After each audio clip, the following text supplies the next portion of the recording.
when some of your friends come for you. Oh, boy.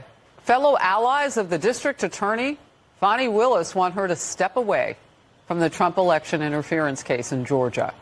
Concerns are growing over her alleged love affair with Nathan Wade, the special prosecutor she hired to lead the case, one that's arguably the biggest of her career.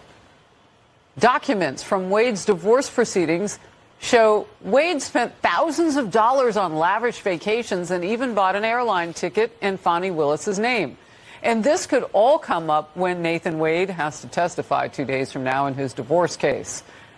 Meanwhile, attorneys for former DOJ lawyer Jeffrey Clark are demanding that all communications between and the Biden administration be made public. They claim Wade and Willis had 2 separate meetings at the White House. And former prosecutor Andrew Cherkasky said this. I'm not sure if this is more soap opera or like John Grisham legal thriller, because the cards seem to be falling for Fani Willis. What I really want to know about those meetings is whether there was an improper purpose. Were they trying to set the timing up so that it would interfere with the 2024 election? All of these questions need very serious answers. My dearest Fani, I'm writing to you from the backline bunker basement in the White House to remind you that orange mad bad. Also, it appears your fornication has not gone unnoticed. Fornication. That word should bring new meaning to all of us, considering that we are all f***ed in this next election if you do not put Trump in jail. Now, if you'll excuse me, I need to go start a war with Texas because I'm a little short on votes right now. Signed, your biggest Fani. Love, Joe. Go get him.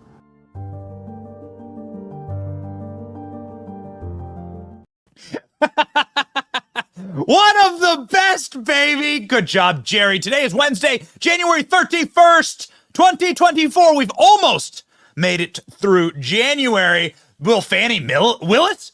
Big Fani Willis make it any longer in the trial of the century against Donald Trump? We now have exclusive audio of Fani Willis firing a whistleblower, and that whistleblower exposes everything. Lead prosecutor Loverboy in Trump's Georgia case refuses to show up in court. Another contempt charge, and Democrats panic over Trump's border plans that include alligator moats and bombing Mexico and electrified fences. Mike Benz joins the show to talk about political psyops. My name is Benny Johnson, and this is The Benny Show. I have been traveling. We will be traveling all this spring. You may have noticed that there's like a little bit stuffy here. And my wife is as well, and that is why we're very, very happy that we subscribe to the Wellness Company. The Wellness Company makes sure that we have the medications that we need at hand for anything as innocent as a tick bite or COVID-19 or the next bioweapon manufactured in a lab. The Wellness Company's medical emergency kit is what you need to be prepared. Life-saving medications like antibiotics, Z-Pak, and more are there, and a guidebook written by the great Dr. Peter McCullough himself. To order, go to twc.health/Benny. That's twc.health/Benny. Enter the code Benny for 10% off. Be prepared. Disease X they were talking about in the World Economic Forum this year. So whatever the hell that is, it's good to have your head on a swivel.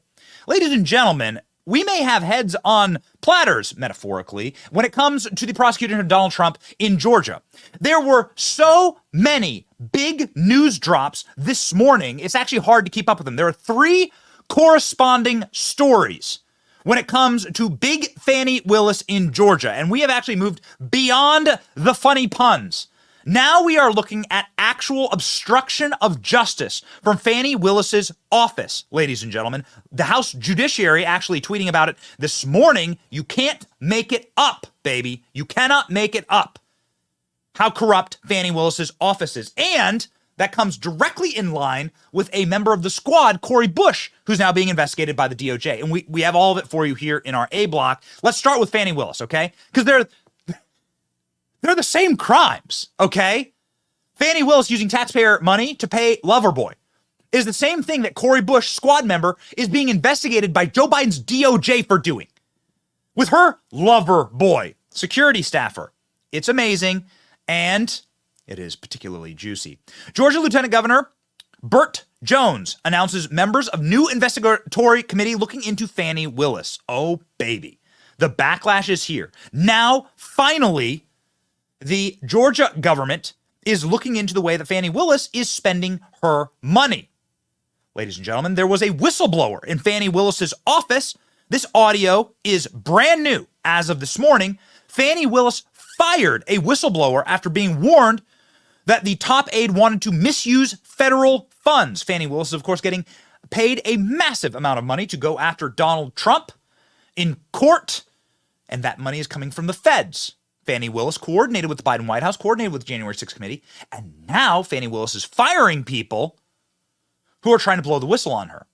Well, that's obstruction of justice. This is going to get into the criminal territory very, very soon. Now, let's first off play you the actual warning here. Something very important to pay attention to in this audio is that the person is saying that we're not able to use this money for MacBooks and swag and travel. You can't just do that. This is a very specific grant to go after Donald Trump. The federal government is funding you going after Donald Trump in this election case. So this whistleblower is straight up saying they're stealing the money. They're embezzling the taxpayer cash for themselves. And this is actually happening in two different federal cases. When does it become a federal case? Fani Willis is in big trouble. We want to make a bunch of puns here, right?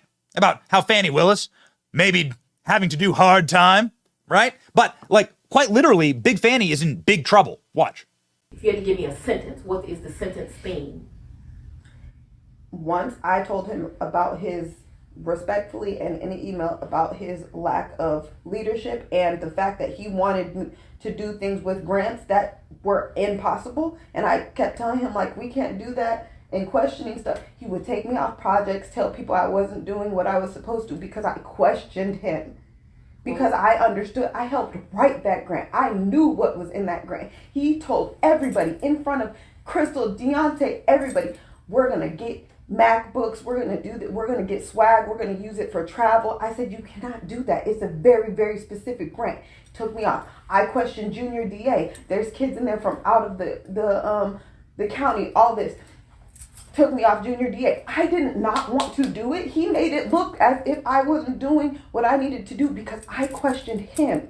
Because I knew for a fact Mr. Cuffey respectfully did not know what he was doing, period. So I respect that is your assessment. It was clear to me that you and Mr. Cuffey were not getting along. And I'm not saying that your assessment is wrong. I want you to really listen to the words I'm saying. So wait a second. That lady was fired for blowing the whistle on Fani Willis misusing federal funds. These are the same federal funds, by the way, that were used to go on lavish vacations with Loverboy. Just a reminder, Fani Willis wants to tell you from the pulpit of a church how moral she is, yet she is here breaking up a marriage. This guy's married. She's using the federal funds to go on cruise ships and to Napa Valley with this guy while he's married. And yet Fani Willis stands there on a pulpit and doesn't turn into a pillar of salt. Ladies and gentlemen, we got a pillar of salt, by the way, in the studio. We officially have our Salt That Lid massive salt shaker. We're working on it. Okay, we're working on it. It's a Salt. It's a prototype. It's a prototype. We're gonna get it down. Okay, and we have plenty of libs to salt later on in the show. We kicked a little bit of a hornet's nest, and we're gonna explain. But, ladies and gentlemen, right now, Fani Willis, ooh, baby.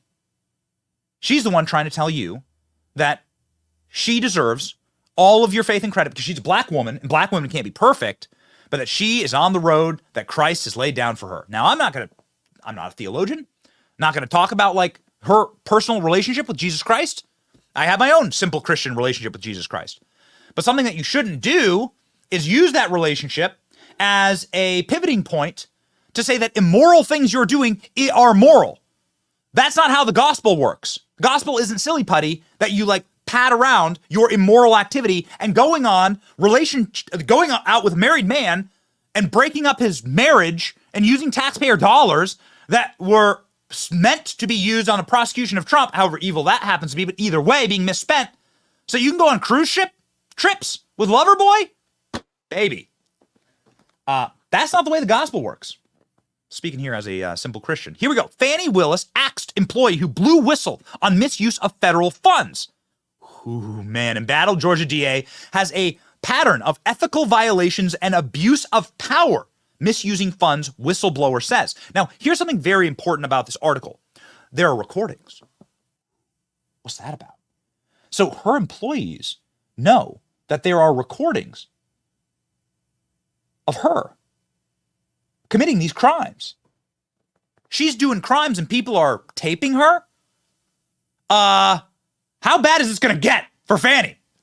This ain't good, okay? This isn't like a reporter heard through a source who heard through a source who heard at a bar. We have the hard evidence of Fani Willis punishing a whistleblower for talking about the misuse of federal funds. Fani Willis may have fired the employee who warned her about mishandling federal funds. She didn't deny her allegations. Less than a year into her tenure as Fulton County District Attorney in 2021, Willis met with Amanda Timpson, an employee of the District Attorney Office responsible for giving nonviolent juvenile offenders alternatives in the judicial system, during which their conversation was recorded and reviewed by the Washington Free Beacon. Okay, let's pay attention here. People inside of Fani Willis's office are recording Fani Willis's activities. Uh-oh. Timpson claimed that she had been demoted after attempting to stop the Willis campaign aide for misusing federal grant money. According to Timpson, the aide planned to use part of a $500,000 federal grant earmarked to the creation of the Center of Youth Empowerment to pay for swag, computers, and their own travel. Ooh, baby. He wanted to do things the grant were impossible. And I kept telling him, like, we can't do that. So this is systemic. This is systemic. This is very much not good. Literally at time of recording, the House Judiciary Committee tweeted this article. Fani Willis is now asking for $600,000 in money for new cars. Amid allegations that she mismanaged taxpayer funds, Fani Willis requests $600,000 for new vehicles. Fulton County District Attorney Fani Willis wants to treat her staff to brand new taxpayer-funded cars. She rides out the allegations that she misappropriated county funds to enrich her lover. Willis on Wednesday requested $600,000 from the Fulton County Board of Commissioners to purchase up to 16 pursuit and special service vehicles for law enforcement and administration purposes. What is this? This is Fani Willis wanting to buy herself a motorcade. Now, we're going to cover what was happening with Congresswoman Cori Bush, a vaunted member of the squad, in just a second, but it's the same thing. These people who defund the police, who create hell on earth, third world conditions for their voters and the people that they're supposed to protect, these people are the ones with the security, the guns, the staffing 24/7 in the armored vehicles.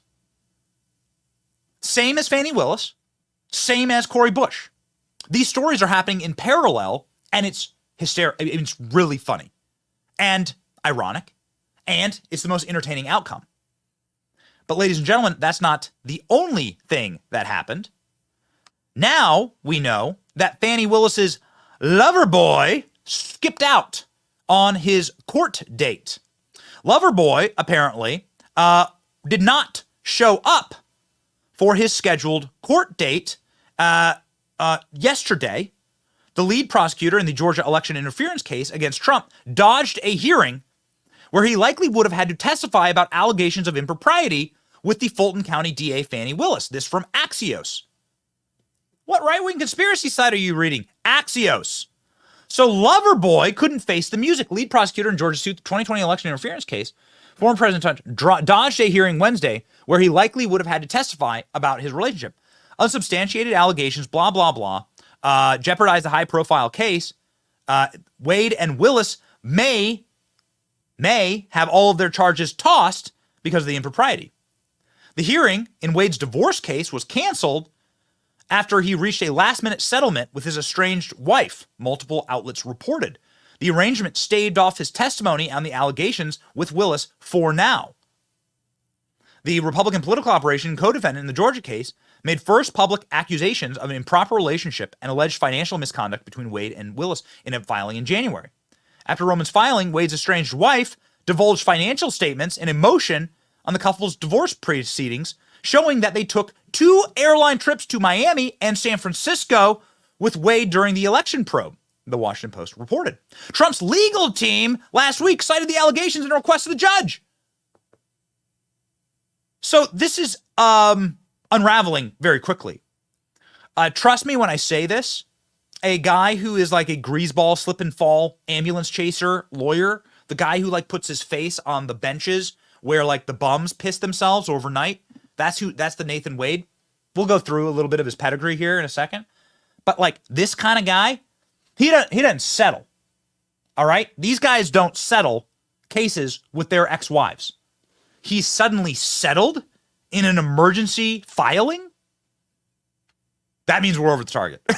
like any time that they behave in a manner that is like in panic and admits to wrongdoing, that means they felt the pressure, and that means that we're winning. So it looks like they reached a last-minute settlement. The arrangement staved off his testimony for now. They'll still have to testify about this when they bring their allegations, and there's a judge that is now demanding that Fani Willis answer a ton of questions about this. Whew, baby, it is heating up.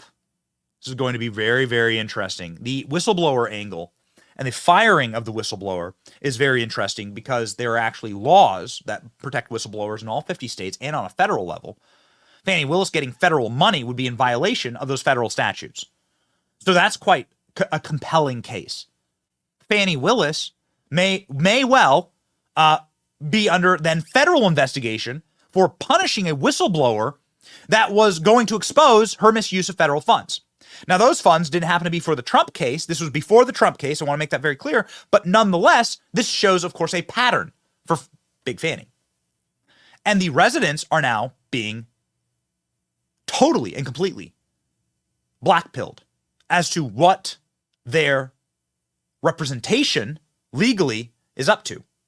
Residents are beginning to snap and are beginning to then question Fani Willis and her management of this entire system. Now, as we've shown you, the residents in Fulton County got out of their homes and cheered for Donald Trump.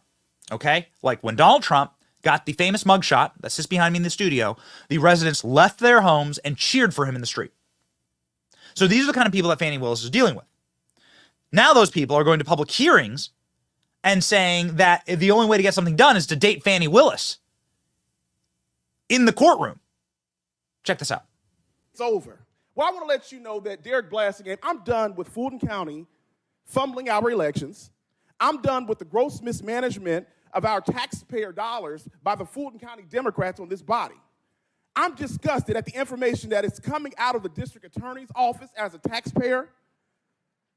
I am done with most of your silence at the DA's apparent love affair with the special prosecutor and gross mismanagement of taxpayers' dollars to pursue what appears to be a frivolous lawsuit based off of partisan politics. Apparently, guys like me need to court Fulton County female executives if we want a free ride at all paid expense. Apparently, we need to pursue Natalie Hall and Fani Willis, or maybe the executives in other departments, if we want a full ride and full pay. The DA appears to be trying to protect past elections, but upon information and belief, she's trying to interfere with future elections by trying to convict a candidate before the general election. I'm requesting a financial audit to be done by the county auditor of the district attorney's office immediately. So this guy is saying that Fani Willis is rigging an election. This resident of Fani Willis, this voter, is saying that Fani Willis, the only way to actually get access to Fani Willis would be to date her. Just like the attorney is doing on this Trump case. And it's worth actually reminding everyone who this person is. This man, his name's Nathan Wade. He is generously referred to as Loverboy. And Loverboy, and this is not a joke. I mean, I guess it is kind of a joke. It's kind of all of it's like quite hysterical how stupid these people are. This guy's billing Big Fani for his work past midnight. So what exactly is Loverboy billing Big Fani for? I'll let you fill in the blank. We can't say it on the show because we're trying to do a family-friendly show. But ladies and gentlemen, let's just say Big Fani is getting her money's worth. Watch. Fani Willis's lover boy, Nathan Wade, might be the hardest working lawyer in America. Nathan allegedly billed taxpayers for 24 hours of work on the Trump Georgia case in a single day. That means Nathan was working all day and all night on Fani's case. What would Loverboy be working on past midnight? He wouldn't be billing Fani. No, he couldn't be. I'm sure he was just burning the midnight oil at the office. Loverboy's billed nearly $700,000. Is he making more than the lawyers who aren't sleeping with Fani? Is he making more because he's more qualified than they are? Or is the lover just working harder? Okay, we can't. Now we cannot. Now we can no longer help ourselves. We're going to wade into some of the puns here. Will Big Fani get pounded in court? Will she have to do hard time? Will she face the wood of the gavel? Only time will tell. But Jesse Waters, it is great credit to him and his team for pulling Loverboy's record. Now, they'll write books about the case against Donald Trump. They'll write all of the books they possibly can. I mean, this is obviously a historic case. And so you'd assume that you'd want a lawyer that has some type of background in criminal law. I know we've covered this before, but it's worth repeating. If you need a heart transplant, you go to a heart surgeon. There are a lot of different kind of doctors out there, a lot of different kind of lawyers out there. Lawyers have specialties, doctors have specialties, mechanics have specialties, a lot of people have specialties. We have a specialty, right? And so you wouldn't hire a guy whose only pedigree is changing names and then suing people in small claims court over stolen DJ equipment to prosecute Donald Trump, unless there was something else going on. Here's Loverboy's pedigree. Just a reminder, you're paying this guy nearly $1 million to go after Donald Trump and keep him off the ballot. Watch. God, wasn't it them that attacked this lawyer of impeccable credentials? Is it that some will never see a black man as qualified, no matter his achievements? What more can one achieve? Well, the race card isn't going to get you out of this one, Fani. We found Loverboy's resume. Impeccable? Not a word I'd use to describe Nathan Wade's credentials. Some of his highest profile cases involve car accidents. Loverboy represented a lady who was rear-ended by a beer truck. He tried getting her $300,000 for emotional and physical damages, but the case was dismissed. Loverboy's a piranha in small claims court. He represented an electronics store who claimed the customer owed him $11,000 for some speakers. Wade won that one. And his biggest court victory of all time, Nathan Wade helped two people get their names changed. It's Nathan Wade who will probably need to get his name changed after all of this. Check out some of these snap headlines. Fulton County prosecutor Fani Willis' romantic partner met with Biden White House twice before charging Trump. Well, this looks like collusion. Check this out. We actually have the record of it. We'll always show you the evidence and the data. Here is the record of it. Boom! Straight from the White House visitor logs. Strangely, this guy, who is an ambulance-chasing slip and fall, bum-piss bench lawyer, this guy is getting long meetings with the White House counsel. I mean, look at the size of this. It's crazy. This guy is billing 24 hours straight for these visits with the White House. And then, of course, Fani Willis was at the White House less than a week after the Georgia grand jury released their report recommending charges against Trump. What a coincidence. Georgia grand jury probe of Trump bid to overturn vote recommended charges. Fani Willis runs to the White House as soon as she gets her grand jury. It's all quite frankly, embarrassing. The collusion and the coordination, which I suppose is going to be a theme of the show. It's not a crime to notice this stuff. Being a noticer isn't a crime. It's actually a really good thing. It sort of shows the people who are doing the coordinating that we are paying attention. They really don't want that.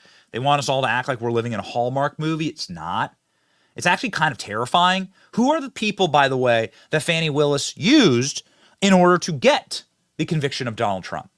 We don't talk about this enough, but the foreperson that Fani Willis used to convict Donald Trump is which? Yes, I know. there are a lot of pejoratives being flung around right now. And so we're going to try our hardest to keep it centered. She's a witch. This isn't a Monty Python episode. She's a witch. She says so, she brags about it, and she casts spells. And so I'll let you be the judge of her mental state here in some of these news clips that they did before her publicist decided to yank her off TV. Here you go. This is the lady in charge of convicting Trump. Did you personally want to hear from the former president? I wanted to hear from the former president, but honestly, I kind of wanted to subpoena the former president because I got to swear everybody in. And so I thought it'd be really cool to get 60 seconds with President Trump of me looking at him and being like, do you solemnly swear? And me getting to swear him in. I kind of just thought that would be an awesome moment. It's like what happens when the theater kids take over politics. We've been talking about this. CNN couldn't get her off camera fast enough last night. Sorry, not last night, but when she was doing her interview rounds, they couldn't get Emily Coors, which is this person's name, off camera fast enough because her eyes were literally rolling in the back of her head like the poltergeist, like the exorcist. Here's your trigger warning. If you are allergic to witches, here you go. Would you say when it comes to, there are indictments recommended, of course. Is it more than 12 people? Is it more than 20 people? I think if you look at the page numbers of the report, there's about 6 pages in the middle that got cut out. Allow for spacing. It's not a short list. Not a short list. More, I mean, when it comes to...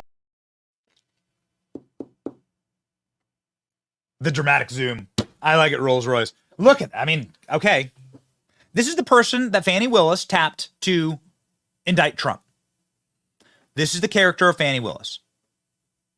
Inside Trump grand jury, 4 persons bonkers Pinterest account, which promotes witchcraft. This from the New York Post. Benny, don't be mean. Don't be mean. How are you so mean to these people? Okay, fine. Let's let them speak for themselves. Here are her posts about Wicca, witchcraft, and paganism. This is directly from Emily Coors' Pinterest account. Here's Emily Coors casting a pentagram. This is the symbol of the Satanic Church. There it is, the pentagram, once again. Basic altar layout. Well, I mean, am I allowed to notice these things? Or our crime is noticing? Got it. So, ladies and gentlemen, this is such a disaster. We're really excited that it is spiraling out of control. And this is one that we've really sunk our teeth into. Because I believe on a strategic level that we have a chance to actually change the game down here. They're feeling the pressure. Loverboy is settling out of court with his ex-wife to try and keep all this under wraps. That means we're over the target. It's going to be a theme of the show today, is being strategic with our energy and where we're spending it, okay? Ladies and gentlemen, speaking of spending, make sure that you are spending your savings correctly and investing wisely. I'm not a big investor. You don't want me to do your taxes, for sure. Don't claim to be any type of financial genius, but I have been able to see what the value of the dollar has done over the last 100 years, and I have been able to see what the value of gold has done over the last 100 years, and that is why I invest with Allegiance Gold. You should go gold today. My buddies at Allegiance can take care of you. They'll protect your IRA, 401k. You can trust the professionals at Allegiance Gold. They can send you actual, literal gold, which is what I have. Because I think it's awesome. And then 2, it's just like a hedge, right? And so diversify, ladies and gentlemen. They have the highest trust ratings in the industry. Go to protectwithbenny.com today. Protectwithbenny.com today. Call 844-66-BENNY. Get $5,000 in free silver with your qualifying purchase. Protect your future now with Allegiance Gold.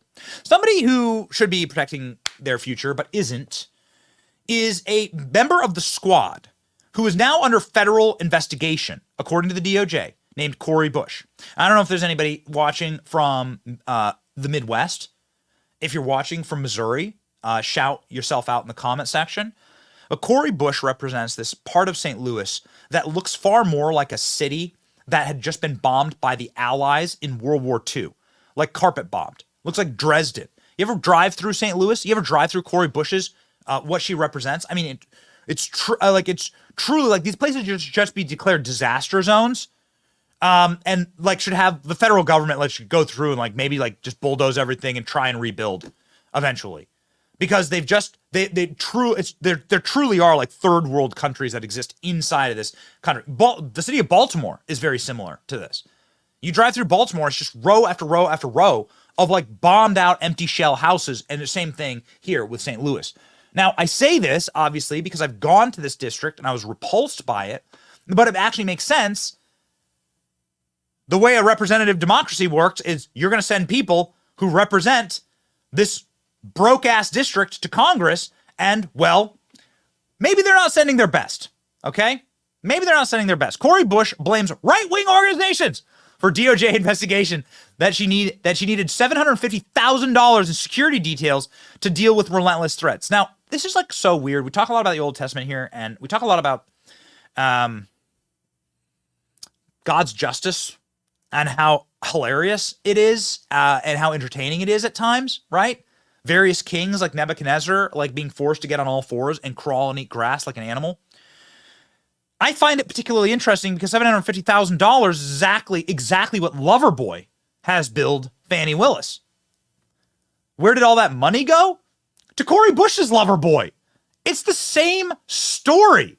Democrats claim she hired husband for his experience, denies misusing funds.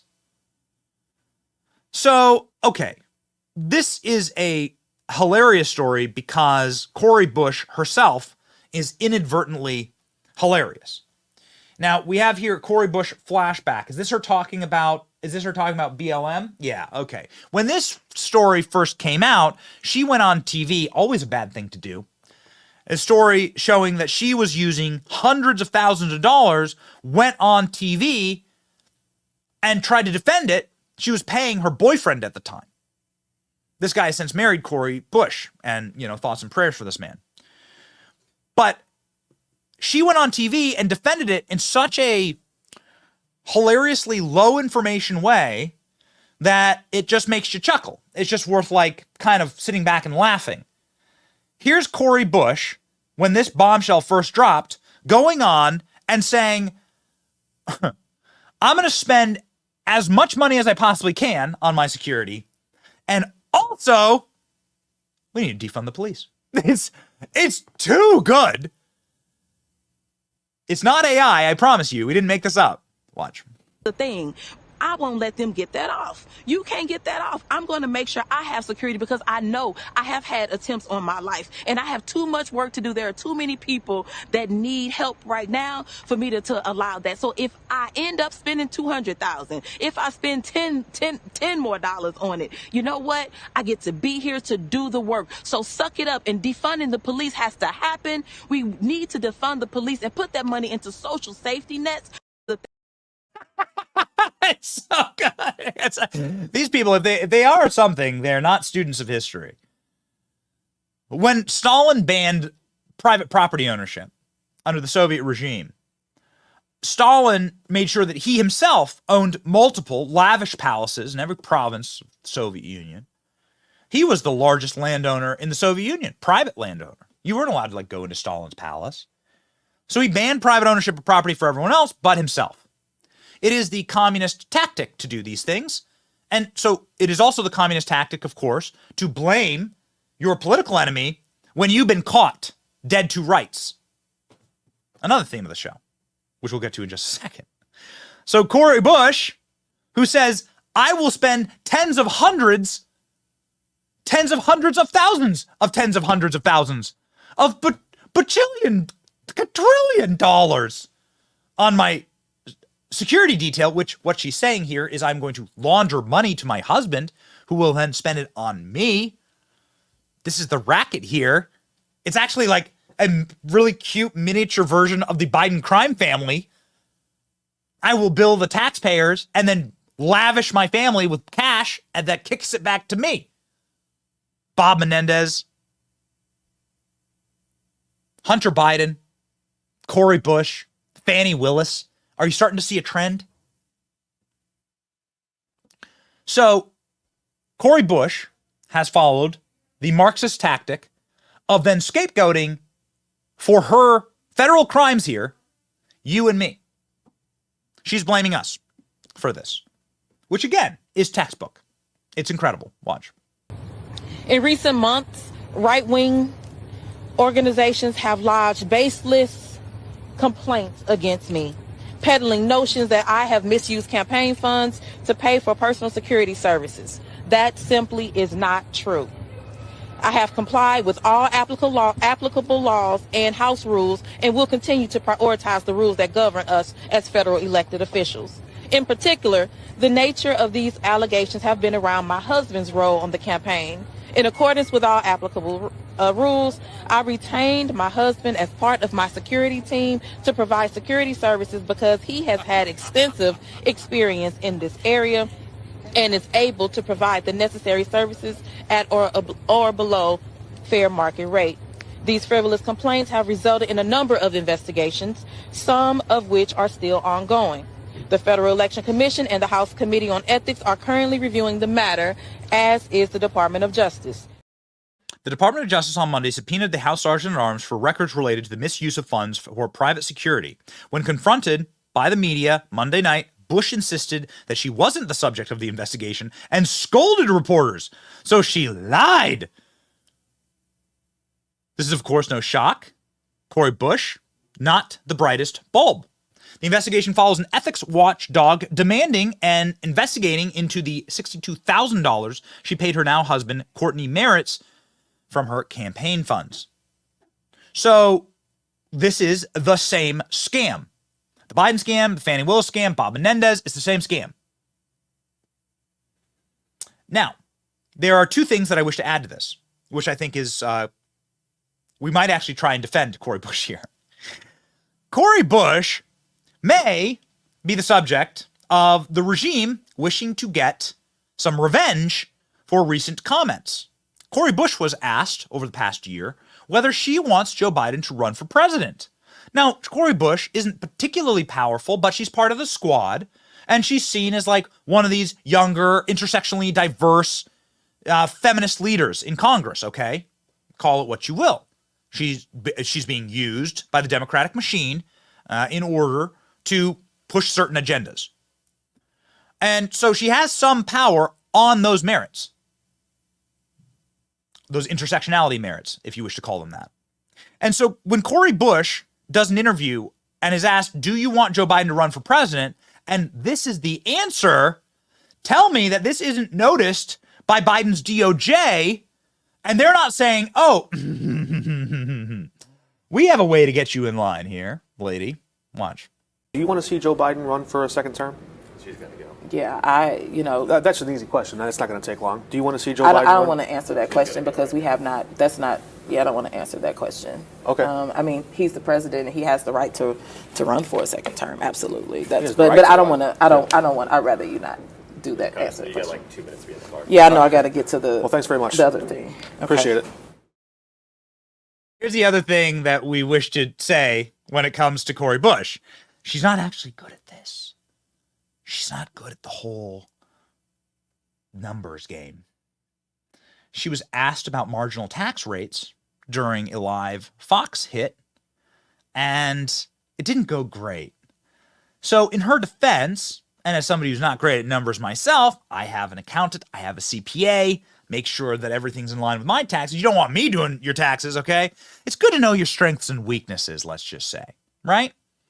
Here's Cori Bush being asked about marginal tax rates in what is absolutely one of the cringiest clips that exist on the internet. This is our cringe alert for the day. Watch Cori Bush try and do some taxes.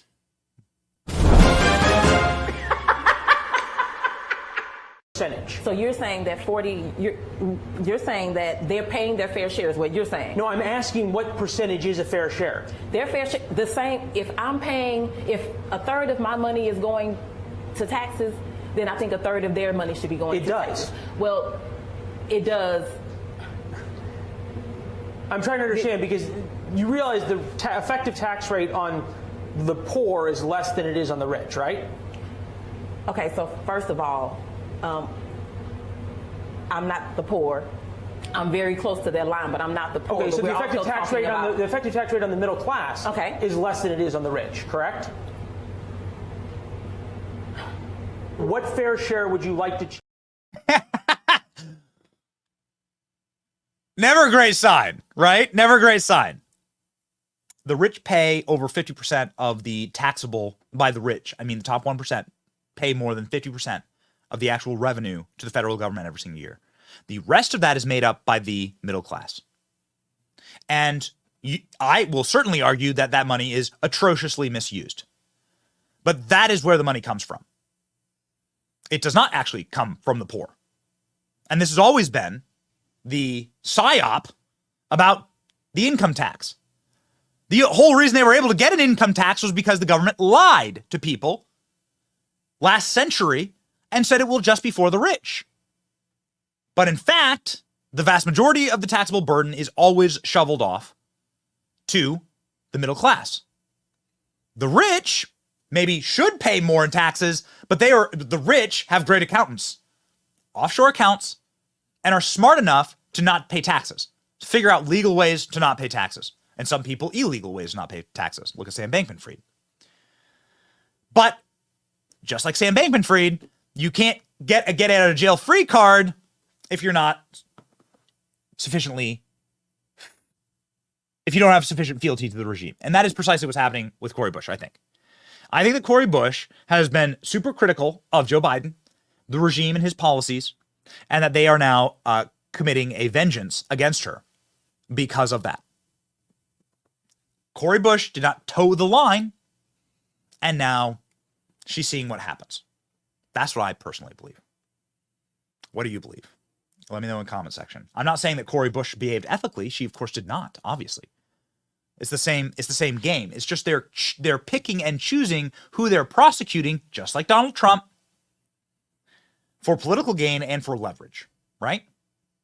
And politics itself is a leverage game. Politics itself is using influence, and always has been, using influence in order to gain credit with the American people and affect the vote one way or the other. The celebrity endorsement game has always been at play in American politics.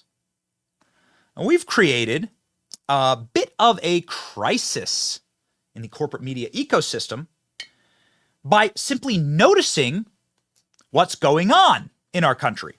If we are committing a sin on this show, it's that we are noticers. I don't portend to be some Ivy League educated genius. I would argue that I probably have a room temperature IQ. My superpower is I'm alive, which is a blessing from God, and we pay attention and we follow the trends.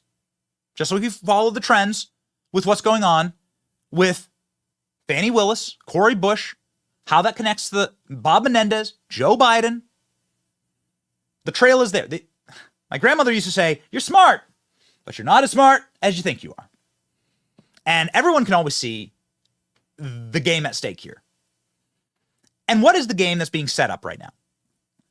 The game that is being set up right now, that I think is so particularly, actually hilariously funny, that somehow people are trying to keep this a secret, yet publish headlines like this, the New York Times. The game that's being set up right now is that Taylor Swift is going to come in and save Joe Biden, which on a strategic level is really smart because Joe Biden sucks with young kids. Donald Trump is winning the youth vote right now. The 18 to 35 vote is saying life sucks under Joe Biden. Joe Biden is too old. Joe Biden won't have to live with the consequences of his actions. Joe Biden is corrupt. Joe Biden sniffs kids. And so the play, and the play is always like this, that you bring in someone young to go and sidle up to Biden and to say it's okay to vote for this old diseased man. Biden will be there in a wheelchair, be drooling. He'll have his chipmunk nuts chin. He'll have a glazed face, looking like he just came out of the Krispy Kreme, looking like an eggplant. And they're going to get their celebrity endorsement. Taylor Swift's already endorsed Joe Biden. Like, it already happened in 2020. And it's going to happen again in 2024. This is her endorsing Joe Biden in 2024. If you read this tweet, she says she can't wait to scream at the TV to support Kamala Harris. I'm going to be yelling at the TV a lot, Taylor Swift says. Okay, well then I believe Taylor Swift. I believe what she says when she says she's baking cookies with Joe Biden's logo on them. All right, I'm just a noticer. And I've noticed that a lot of people are publishing about how Taylor Swift can win the election for Joe Biden. By swinging the youth vote, which Joe Biden has lost, he's also lost huge margins in the Latino and the black vote. By swinging that youth vote back to Biden. Now, why also is this important? The power of celebrity was often in the hands of the left. And in fact, for every election, probably since Reagan, Ronald Reagan was the last time you had like celebrities actually endorsing or campaigning with or for a Republican candidate. There's, I think, like people like Frank Sinatra endorsed Ronald Reagan. Donald Trump is the biggest celebrity, human celebrity, to ever live. That's inarguable. He is bigger than Elvis. He is bigger than the Beatles. Elvis never had nukes. The Beatles didn't have a standing army. Donald Trump's been president and is therefore the largest celebrity ever known, the largest human celebrity ever known to man. They have nothing to counter him with. And so it's actually quite strategic to have Taylor Swift come out and endorse Joe Biden, because then you actually are trying to leverage the power of the celebrity couple for Joe Biden. Joe Biden doesn't have a campaign. Joe Biden has no celebrity in comparison to Donald Trump. Donald Trump is the celebrity. And that's what they can't figure out. How do they counter Donald Trump's celebrity? Rob Reiner? They wheel out Rob Reiner on a breathing machine? Whoopi Goldberg? Kathy Griffin? That's your counter to Donald Trump? It's so sad. Dorothy O'Donnell? And so they're desperate. And they need to depend on Taylor Swift. In fact, I think it is in this New York Times article. Alex, also grab me that MSNBC article saying that Taylor Swift will save Joe Biden. They published this, right? In the New York Times article, they talk about how the Biden campaign already has this wired. How the Biden campaign, I believe it's this article, already has the mechanisms in place for this endorsement, and they already know how they're going to do it. They've asked people applying to work on the campaign to stop sending them recommendations for Taylor Swift, because they already have that. They already have that. That's in the article. It's not wrong for noticing that that's what they're talking about. So, two things. This is already planned. It is centrally organized. Taylor Swift's already endorsed Joe Biden in 2020. I portend, my guess is that she's going to do it again in 2024, and that it's centrally organized, as all of these things are. The extra publicity that she's getting is obviously a function of professional PR, which is the game. And so, like, it's called the celebration parallax. It's an interesting thing that is a phenomenon to a degree, but is used to attack people like us. And we've been attacked all over corporate press. I'll play you a mini cut here of how many shows came after us for simply noticing this. And this is all I'm arguing, is that this cake's already baked, right? And so conservatives should maybe counter this, but also shouldn't be surprised when it happens. But everyone wants to live in a Hallmark movie as though these things aren't happening. The celebration parallax is, if you notice something and you say it's a bad thing, if you notice what's happening and you say it's a bad thing, then you're called a conspiracy theorist. I'm noticing that they're setting up Taylor Swift for this big Biden endorsement. That's what I'm noticing. And then try and move low propensity voters to Biden. That's the game. It's actually a smart game, because Biden has no celebrity and he's running against the biggest celebrity ever. So you have to counter that celebrity with something. if you call it a good thing, if you notice something's happening, but you celebrate it, like the New York Times and MSNBC. Here's the MSNBC headline. Taylor Swift could save Joe Biden. No, seriously. They're saying the same thing I'm saying.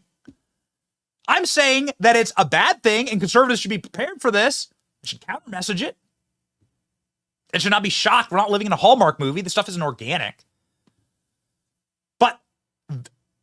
But they're celebrating it and I'm not, right? And so then everyone goes crazy because we just notice what's happening. Ladies and gentlemen, this is our Salt That Lib clip of the day. So I want you to grab your salt shakers. This is my salt shaker. Here we go. I finally have my prop here. My massive salt shaker. Thank you, Rolls-Royce. This is our Salt That Lib of the day. We're going to salt all the people who came for us last night in the corporate press, which, by the way, way to prove that it's not all centrally coordinated when every show does the same thing. Every show had the same talking point. So this is us salting them for coming for us, for just being noticers, which is what we do on this show, ladies and gentlemen. No crime in that. Salt That Lib.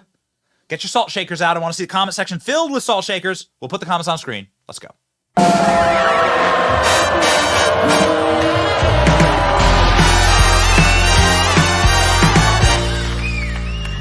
Tuned into any conservative media or scrolled through Elon's X Twitter in the past few days, you may have seen the latest conspiracy that has the far right absolutely losing their minds.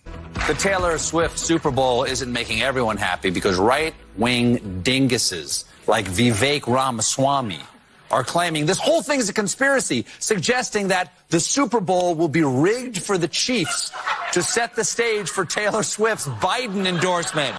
Guys, I mean, are you all okay? Seriously, take a walk. Shake it off, as she would say. I mean, as the right-wing conspiracy goes, stick with me here, Taylor Swift might just be an operative for the Democratic Party. Some, like Jesse Waters, who you just saw there, would even call her a psyop. Jen, I understand the president's going to deploy Taylor Swift at this strategic time. Oh, my God. Pentagon asked that, Taylor Swift. I mean, are you up on the whole conspiracy theories? No, but we might as well. I'd rather not be. Every other network's like bathing in conspiracy theories. Why can't we? So, ladies and gentlemen, it doesn't prove your point. It actually proves the opposite when everyone in the corporate media reads from the exact same script. It's not that big of a deal to say that Taylor Swift's going to go endorse Joe Biden in 2024. We just noticed that that's what you're setting up. And we're saying it's inauthentic, like virtually every celebrity endorsement ever. It's just playing politics. We're just pissing in the punch bowl here. It's funny. There are funny memes. It's funny. It's funny memes. It was really funny until y'all started being so serious about it. A lot of this, by the way, the groundwork for it was laid by Jesse Waters, who on his Fox show had a clip from our Pentagon from about 4 years ago talking about how Taylor Swift can be used for influence against misinformation, disinformation, or information the regime doesn't want you to know, okay?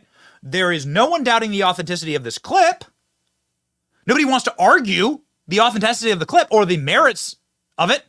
We just noticed you're going to have a Taylor Swift endorsement. Boo. Who? Like, oh, okay, gotcha. Here's Jesse Waters laying it out, saying that the Pentagon was trying to use Taylor Swift's influence. Here's the clip. You decide. Star in the world. Sorry, Gutfeld. She's been blanketed across the sports media entertainment atmosphere. The New York Times just speculated she's a lesbian. And last year's tour broke Ticketmaster. A tour that's revenue tops the GDP of 50 countries. I mean, I like her music. She's all right. But I mean, have you ever wondered why or how she blew up like this? Well, around 4 years ago, the Pentagon's Psychological Operations Unit floated turning Taylor Swift into an asset during a NATO meeting. What kind of asset? A psyop for combating online misinformation. Listen. You came in here wanting to understand how you just go out there and counter an information operation. The idea is that social influence can help encourage or promote behavior change, so potentially as like a peaceful information operation. I include Taylor Swift in here because she's a fairly influential online person. I don't know if you've heard of her. Yeah, that's real. The Pentagon PSYOP unit pitched NATO on turning Taylor Swift into an asset. What do you want from me? Our crime is you're not allowed to notice. Tucker Carlson has this great line about how lies are never punished. Lies are always published. Lies are never punished, right? You're only ever punished for telling the truth. Like, we just noticed this obviously desperate political setup here, and now you're upset. You're upset because we figured it out. It wasn't even hard. It's not even, it's like Fani Willis paying her boyfriend. It's like that hard. It's like out in the open. You're publishing, you're like writing entire articles in the New York Times and MSNBC about it. There is a final thing that I wish to relay to conservatives, which is that conservatives never weaponize or utilize celebrity power like the left. Like, the left actually sees the power in that, and we don't. You ever gone to a NASCAR event? You ever gone to like a concert, like a Luke Combs concert or anything? Like, have you ever like seen the amount of people that show up? There's like hundreds of thousands of people showing up to watch NASCAR. Hundreds of thousands of people going to country concerts every single year. And unlike the left, who sees and channels that into then that cultural power into political power, which is what Andrew Breitbart preached. Politics is downstream of culture, right? My mentor, Andrew Breitbart, would always say that. We don't see it that way. We're just not smart enough to see it that way. And so there's actually like kind of an important lesson here, because this strategy is smart. And you could actually move voters for Biden. That's why they do it. But the hysteria about it does kind of prove that you plucked a nerve, haven't we? Right? With all of this. Ladies and gentlemen, we are very proud to have our first CNN debut. We weren't invited on CNN, but CNN clipped our show from yesterday and popped it up on screen. And, well, thanks for allowing me to black pill your audience, CNN. Namaste. Watch. Tonight, the right going all in on baseless conspiracy theory that claims Taylor Swift's relationship with Travis Kelce and the Super Bowl are all rigged to help Joe Biden win the election. This is what I think is going to happen. There's going to be like some type of proposal after the Super Bowl is rigged for the Chiefs. And then the two of these people reach like crazy levels of absolute fame. And then they use that in order to try and save Joe Biden. Okay. Those comments do not come out of nowhere.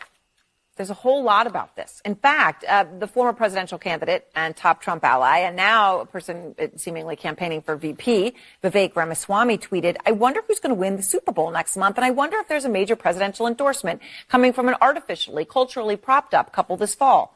Just some wild speculation over here. Let's see how it ages over the next 6 months. Wild speculation, huh? Have you read the New York Times? You jackasses. Inside Biden's battle plan, where Taylor Swift fits in. The Biden campaign already has a plan set up for Taylor Swift. It's in the pages of the New York Times. It's insane, the celebration parallax here. MSNBC. There are so many of these, by the way. So many of these articles, by the way. Taylor Swift can save Joe Biden. No, seriously. So who's the conspiracy theorist? That's all I'm asking. The noticers are the ones who get punished, right? But we're loving it. We're basking in it. Ladies and gentlemen, somebody who has been a professional noticer for a very long time, somebody who knows a lot about influence operations and knows a lot about the way that they are structured, Mike Benz, former State Department cyber and executive director, Foundation for Freedom Online executive director, joins the program now.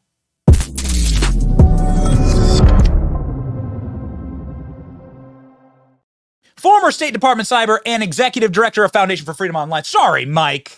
I got you, buddy. We'll lock it in here. So I wanted to bring you on the show because I've said my piece about this. We're upset for just that they're upset that we noticed. This isn't even that big of a thing. Because she endorsed Biden in 2020, and it would stand to reason that she would endorse him again. But I wanted to chat with you about the history of using cultural influence in politics, because there is a long history of the federal government doing that and reaching into pop culture in order to push agenda. Yes? No audio. Oh, I'm sorry. I apologize, Mike. I'm sorry, Mike. I'm not getting any audio.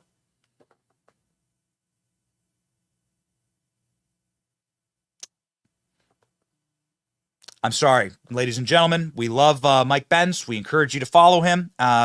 We also have a green room where we normally test these things, but there must have been just a little glitch in the matrix, as we say. So we await potentially Mike Benz being able to hop on the show.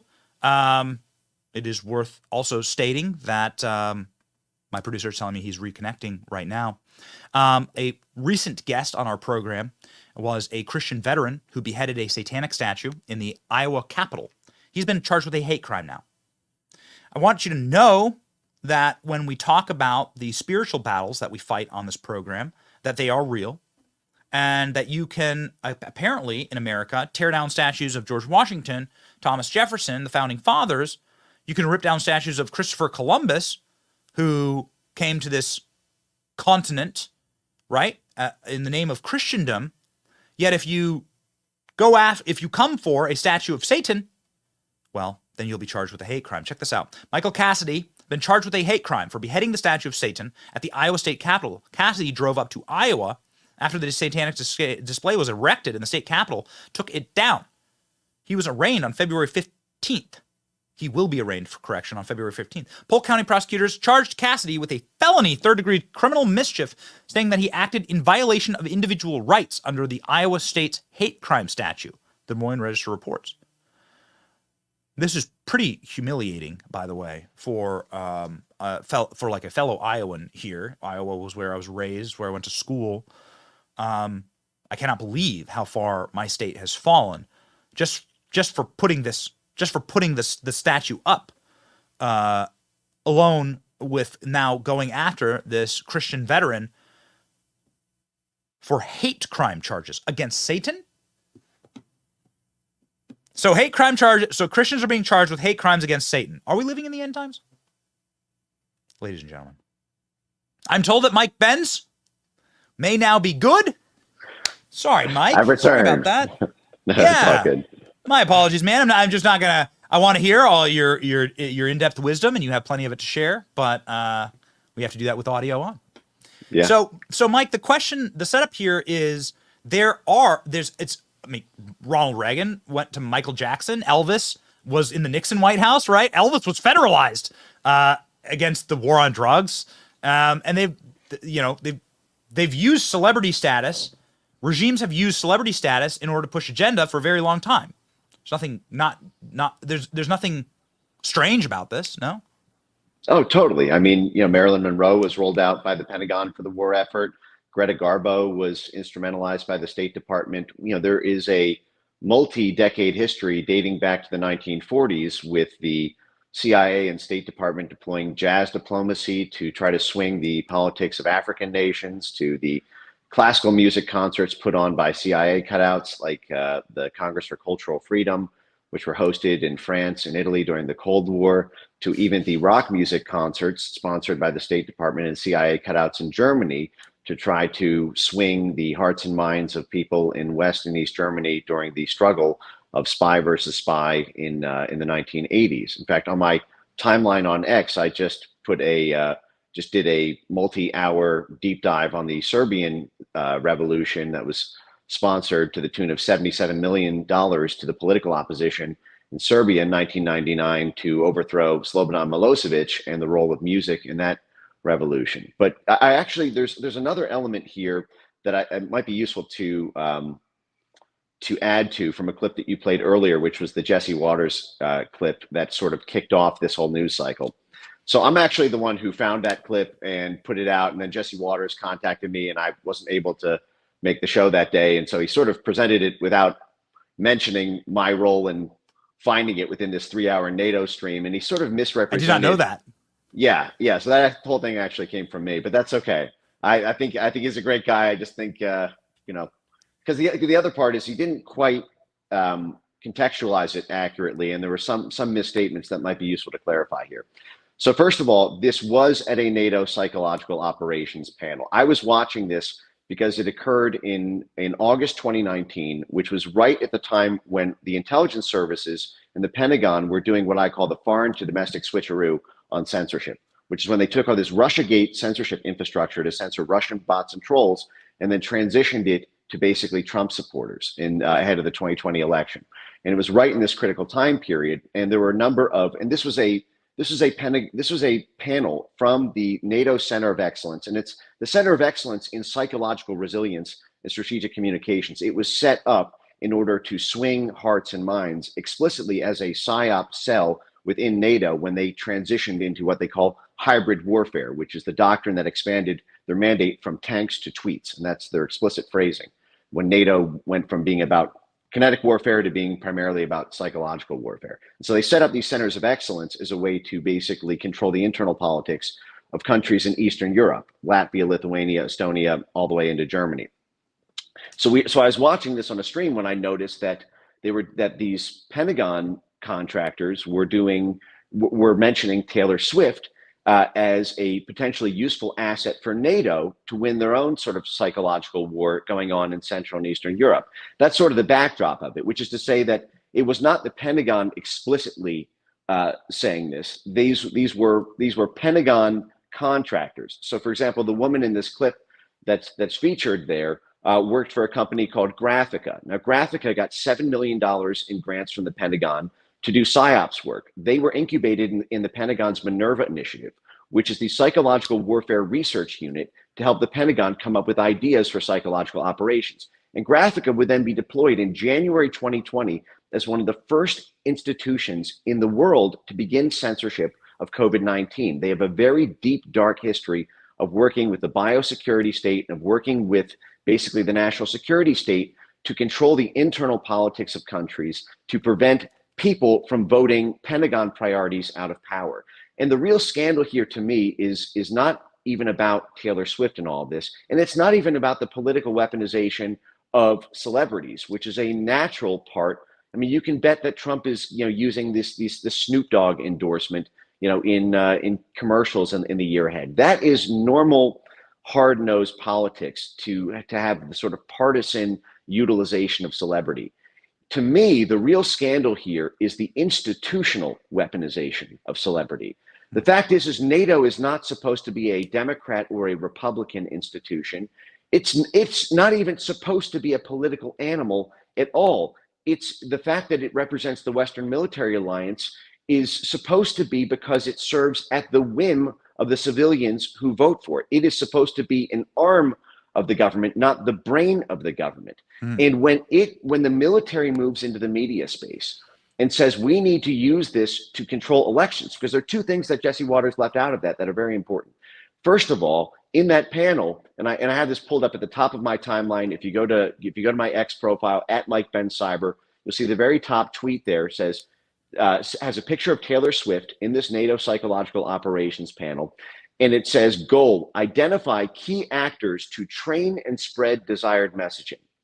So they literally say this is someone from the Pentagon's psychological warfare outfit proposing to NATO, which at the time was under a massive threat from losing EU parliamentary elections because Marine Le Pen was rising in France. You had the Matteo Salvini movement in Italy. You had the Vox movement in Spain. You had all these EU skeptical parties And NATO is basically the military arm of the EU, and you can say the EU is the sort of commercial arm of NATO. So they wanted to shore up the politics of support for NATO military funding, for jurisdictional movements and activity everywhere from Syria to beyond. And so this is the military moving into control over the media and explicitly attempting to alter the politics rather than being subject to the politics. And that to me is the real scandal here.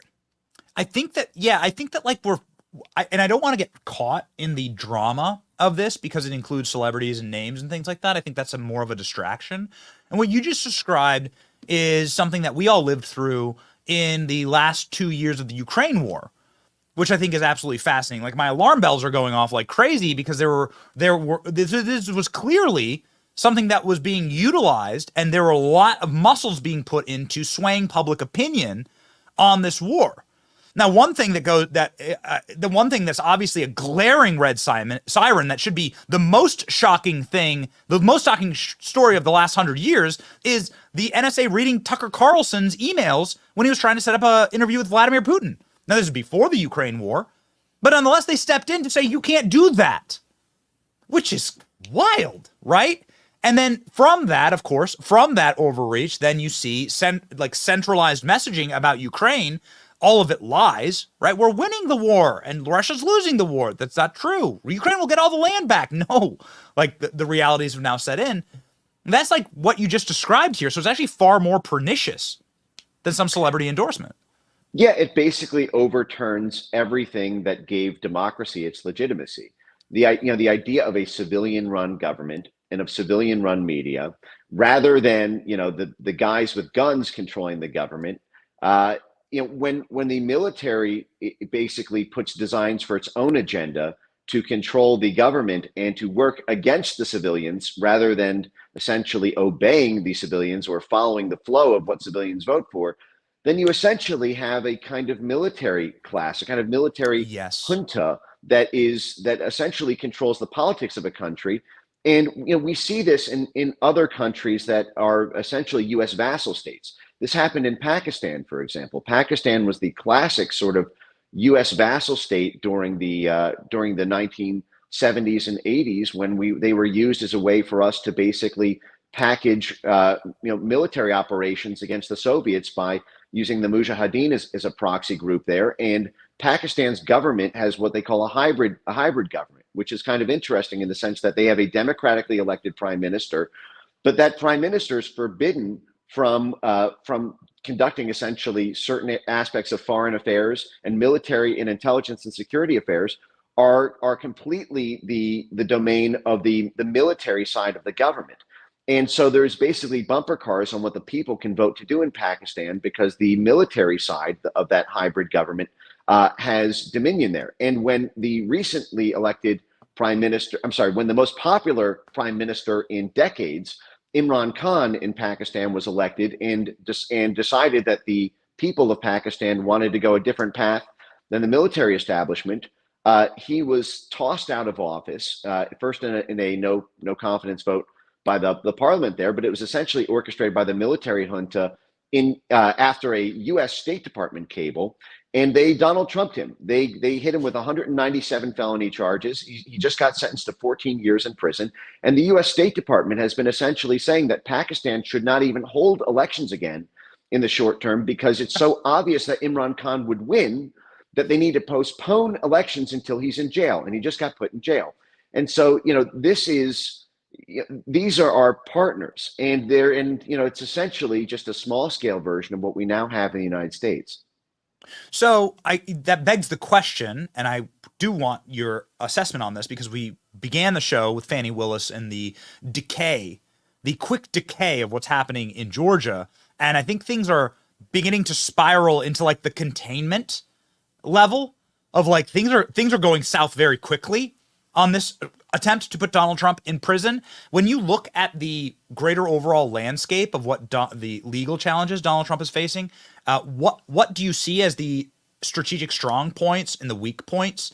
We're hitting this Georgia thing pretty hard because this just seems sloppy, man. This seems This seems sloppy. This seems like something that could backfire like pretty quickly. In fact, and show the lack of strength in what they're actually throwing against Trump. But I'd rather listen to an expert on it. No, I mean, it's all of them are sloppy. All four of the cases against Trump are sloppy. I mean, if you remember, even the classified documents case, the first case they brought in from New York, the whole thing is that we're supposed to be these nuclear documents. And that was what basically set the stage for this legitimacy. And then it turned out, oh, actually, that wasn't it at all. And, now it's just basically a paperwork issue. But, the initial furor was basically tamped down by calling it something that it radically wasn't. And then, you have the January 6th, cases, which are completely insane. I mean, you literally had a Twitter suppressed tweet from Trump himself telling people to go home and be peaceful. And but that lasted 5 minutes on the platform before that was censored, and that's nowhere in the indictment papers. I mean, everything around exculpatory evidence and the defense attorneys are supposed to be the zealous advocates. Prosecutors are supposed to be even-handed, but justice in this case is so blind it's basically had its eyes poked out. But in this case, I suspect that it's going to, it may ultimately fall to the Supreme Court, and part of this may be a pressure cooker tactic to basically try to delegitimize a conservative-oriented Supreme Court in the event that it falls to them at the end of the day to exonerate Trump on either technical or substantive grounds about these. But the other part that we've seen is with this E. Jean Carroll case, which to me is almost scarier in some respects than the criminal charges, which is this attempt to use lawfare to bankrupt and capacity cripple your political opponents. And in some ways, that actually is more devastating. I mean, this is an $83 million judgment. You covered this expertly, over the past several weeks, all the insanity around the E. Jean Carroll case. But this is something I remember, and viewers can look this up. There's something called #Masongate.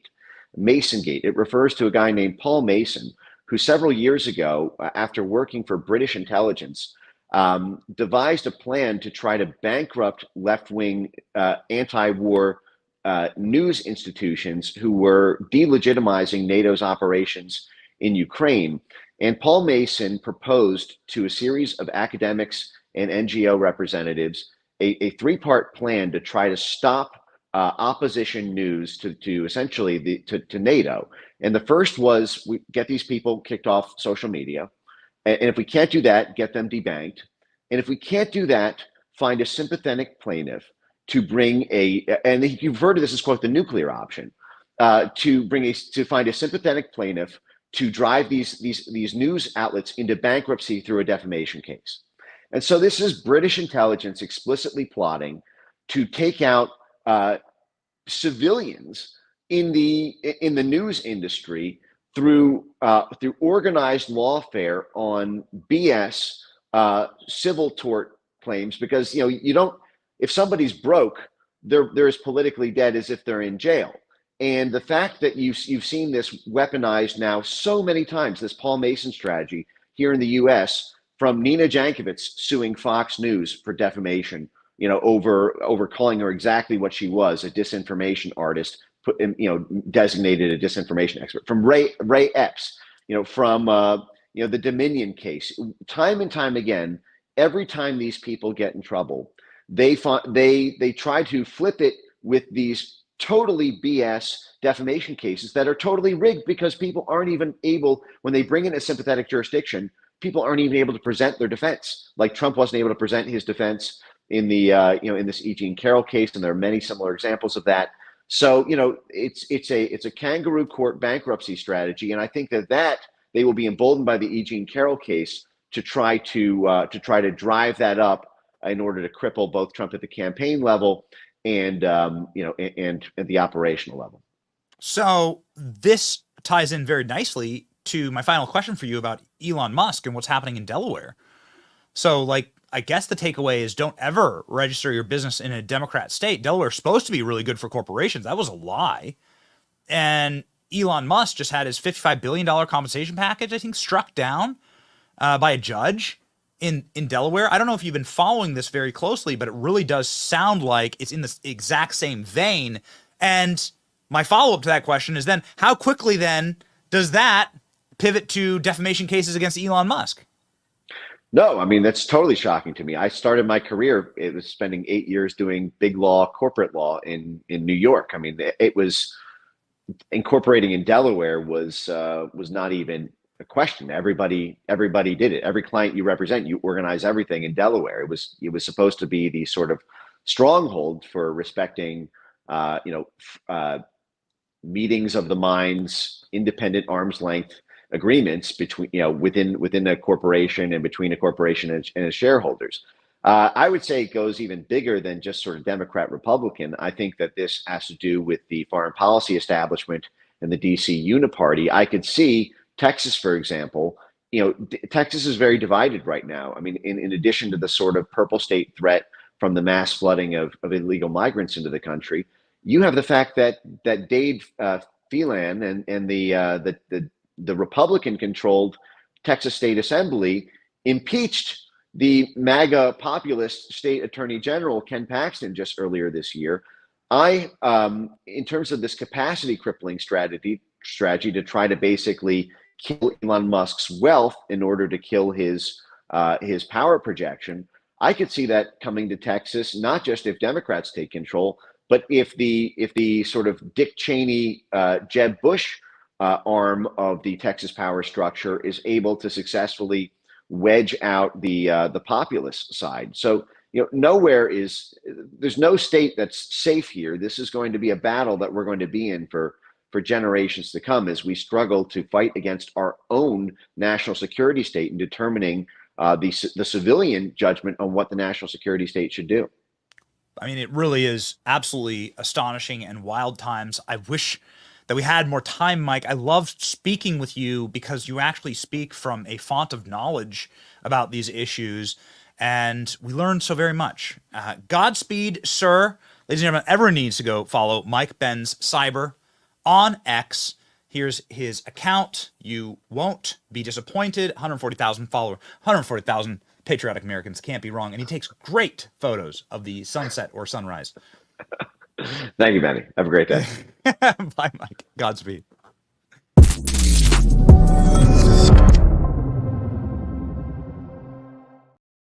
Ladies and gentlemen, we are out here hustling and grinding and speaking our mind. It's our job to inform you, to call out what we believe is going to happen. This is the old switcheroo with Joe Biden next. I think so. I really do. I think so. Maybe not. Well, I mean, we'll present the evidence, okay? It's very valuable for us to stay free and stay independent, and that is why we ask that you join the Benny Brigade today if you wish to keep us independent for less than the price of a Happy Meal at McDonald's. You can support our show and make sure that we are able to speak truth. The truth shall set you free, and the truth is salt and light. And we love our salt on this show. I really like this prop. We're going to punch some holes in the top, right? And make a real nice salt shaker.